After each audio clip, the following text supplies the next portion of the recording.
Welcome to Outdoors with the Common Man. Let's go shoot some shit. Don't forget that like button, subscribe. It's all painted out now. Beautiful little guys. They're called fiddleheads.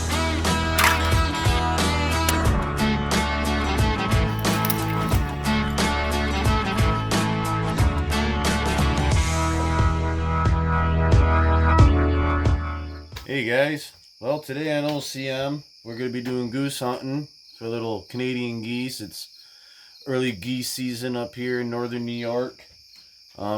Sorry about the lighting issue guys, but I'm in my shed right now. I'm trying to turn some snow geese decoys that I got. They're kind of cool. They're little slide together 3D ones. You've probably seen them all over now. Guys selling some deer decoys like this too.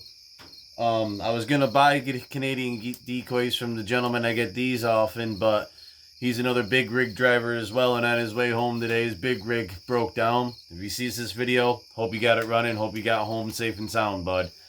So this is the main body. It goes like this, and as you can see, I've already went ahead and painted up the head, and then this slides in, and you get a decoy like that. Kind of neat. Pretty cheap, considering the fact that most decoys will cost you, well, a pack of 4 at Walmart for just the shell version will cost you $50 for 4, and you want as many as you can out there. I'm only going to run with a dozen because it's early, so I've got the 4 shells that I've got that my buddy went up, Tim, aka the Incredible Machine. He went out and we bought them. He chipped in a little bit. We went out and got those tonight, so we got some to start with. That's what those blank bodies look like. So I went ahead and got myself some Rust-Oleum gloss Kona brown and another brown that's satin dark walnut. And then I have just a little piece of cardboard that I took and notched out around the top of it to give a little feather look. And voila, goose body. Now I'm turning, I'll do this to all the centers, and then I'll also do it to all the centers on these guys here, so that it looks like a Canadian goose is sitting out in the field. Hopefully they won't notice the little imperfection in the details until they're within the range from me and the Incredible Monster, and my son's going out with us, Lil Yote. He's going out tomorrow morning with us, and we're going to try and slam ourselves our bag limit of 15 a day for early geese season. We're going to be using 12 gauge 2 3/4 BB shot. Hopefully we get some. Hopefully I'll have it, so that way we can start, like I said, getting wild meats ready for this fall and this winter, but also for that OCM barbecue that we want to do of wild meats to start the rifle season in northern New York. So I'll get you at a different angle here in a second, and we'll go ahead and paint another one of these geese bodies up. I've got 6 more to do, and then I have to do these other ones with the heads, and we'll see what they look like when they get to the end. Hopefully they look good. If not, no well. What do you guys think about the stash, huh?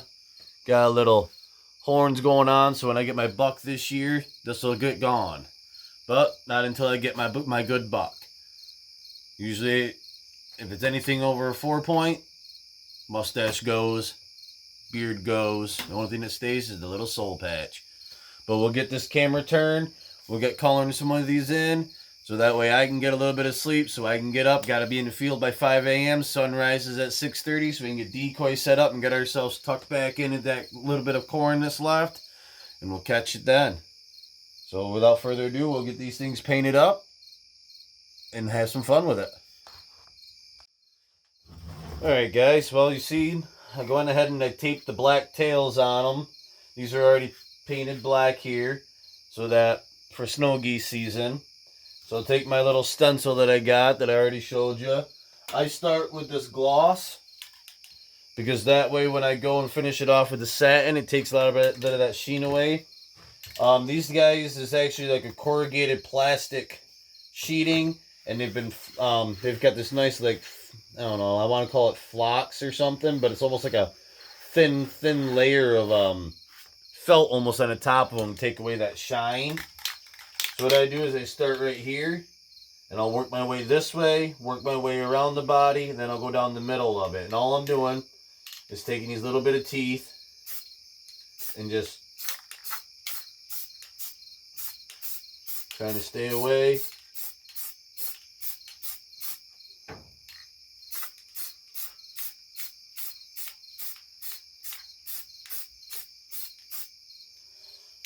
Just trying to get that multiple leaf pattern going in, or not leaf, but feather pattern.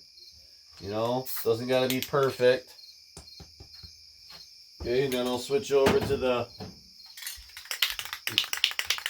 satin and do the same thing again. So this time I'll try to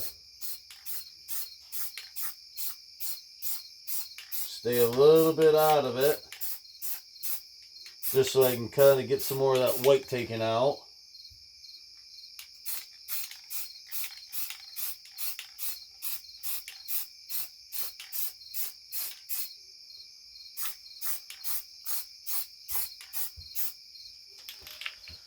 Not too bad in my opinion for something quick and easy to do, to change up in a hurry when you ain't got a bunch of money. You know, it's common man outdoors with the common man.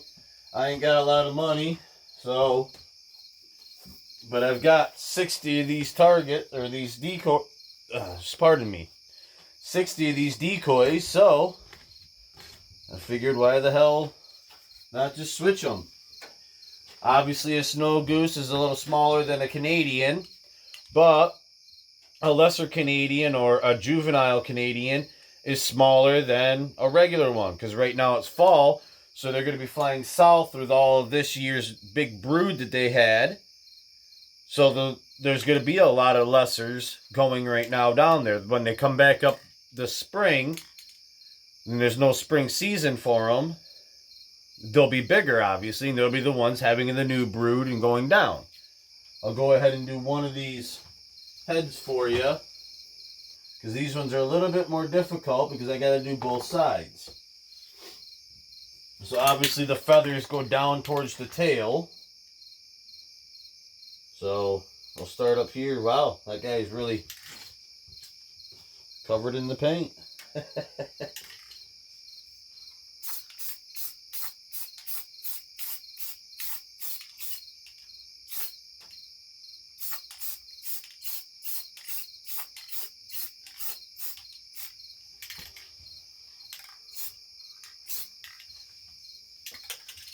Switch it back up.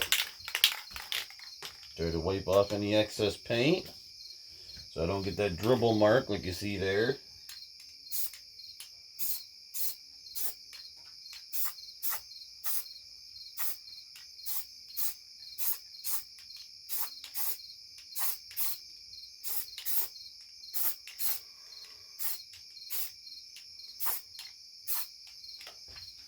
I mean, like I said, it's not going to be perfect.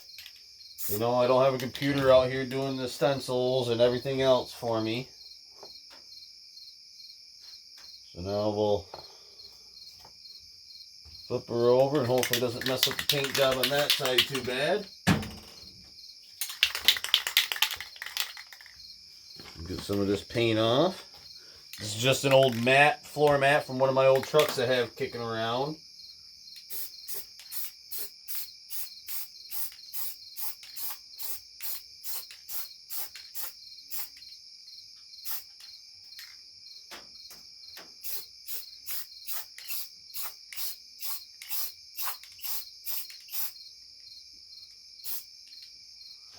Okay. Switch over to the satin so we take away that shine.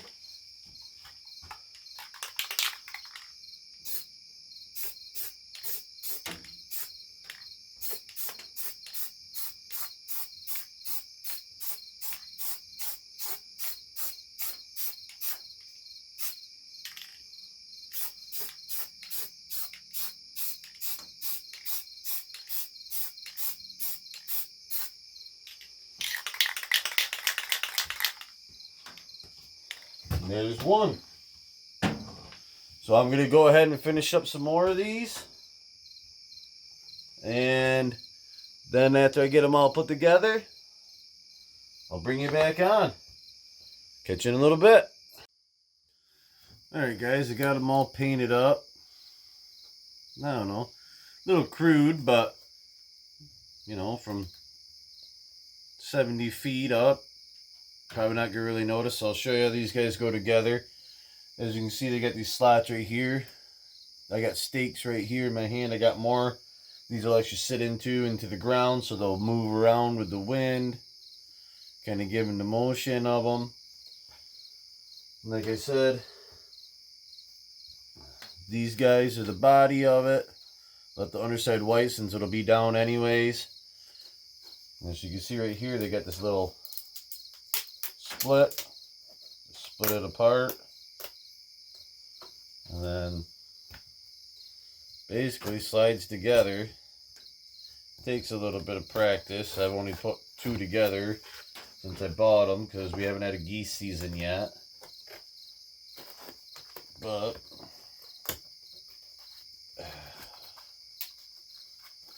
yeah, give me a second here. There we go.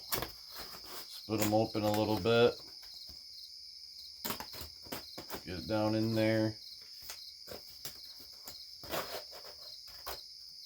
Push it up and in. Get this guy in there.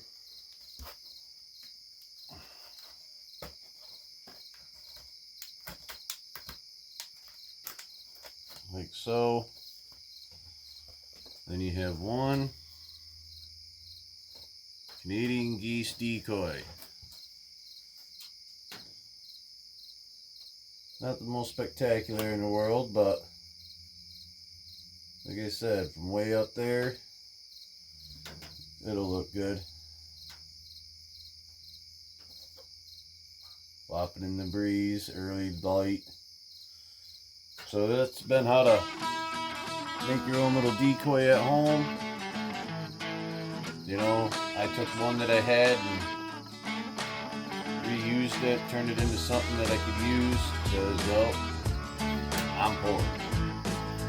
So that should look good out in the field, flopping around. I hope this helps you guys. Hopefully later this morning, or tomorrow morning I should say, we'll go ahead and get ourselves a big old bout of our daily limit of 15.